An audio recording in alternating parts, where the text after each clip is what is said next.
சென்னை துறைமுகத்தில் காருடன் கடலில் விழுந்து மாயமான கார் ஓட்டுநரின் உடல் 24 மணி நேரம் கழித்து மீட்கப்பட்டுள்ளது. சென்னை கொடுங்கையூர் பகுதியைச் சேர்ந்தவர் கார் ஓட்டுநர் முகமது ஷாகி.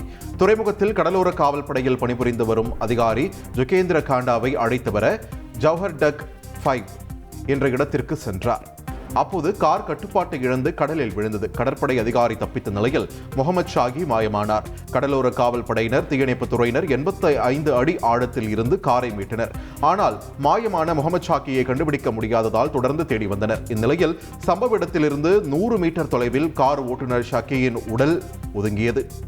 உடலை கைப்பற்றி ஸ்டான்லி மருத்துவமனைக்கு அனுப்பி வைத்தனர். அங்கு அவரது உடலை பார்த்து உறவினர்கள் கதறி எழுந்தனர்.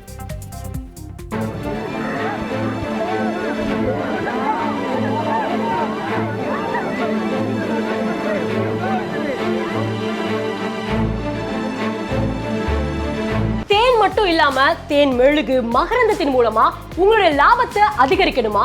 இப்பவே ஃப்ரீடம் ஆப்பை டவுன்லோட் பண்ணி எப்படின்னு கத்துக்கோங்க.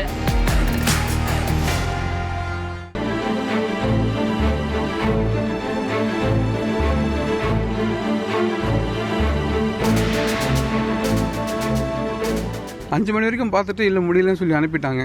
போயிட்டு ஒரு 8:45 மணிக்கு மறுபடியும் கால் வருது, இது மாதிரி வந்துருச்சு, பாடி மேலே வந்துருச்சு, வாங்க சொல்லிட்டு வந்துட்டோம். மெயினோட என்னுடைய கோரிக்கை என்ன அப்படின்னா, அந்த இடத்துல சுத்தமான சேஃப்டியே இல்லைங்க. புதுசாக போகிற டிரைவருங்களுக்கு ரொம்ப இதுவாக இருக்குது. எங்கள் வீட்டு நடந்த அசம்பாவிதம் வேறு யாருக்கும் இது மாதிரி நடக்கக்கூடாது. அதுக்காக வேண்டி தான் இந்த ரிக்வெஸ்ட் வைக்கிறேன். கம்பெனிக்காரை ஏற்றுறாங்க, அந்த கப்பலில் ஏற்றுற வண்டின்னு நினைக்கிறேன். அது வந்து வெடிச்சு போன காருக்கு இன்சூரன்ஸ் இருக்குது, அந்த இன்சூரன்ஸை நீங்கள் கிளைம் பண்ணிங்க, நாங்கள்லாம் ஒன்றும் பேச முடியாது, கொல்ல முடியாது அப்படின்ற மாதிரி பேசுகிறாங்க. ஸோ இந்த டைமில் வந்து நம்ம வந்து மனவேதனையில் இருக்கோம். ஒரு உயிரை வந்து இழந்துட்டு மனவேதனையில் இருக்கோம்.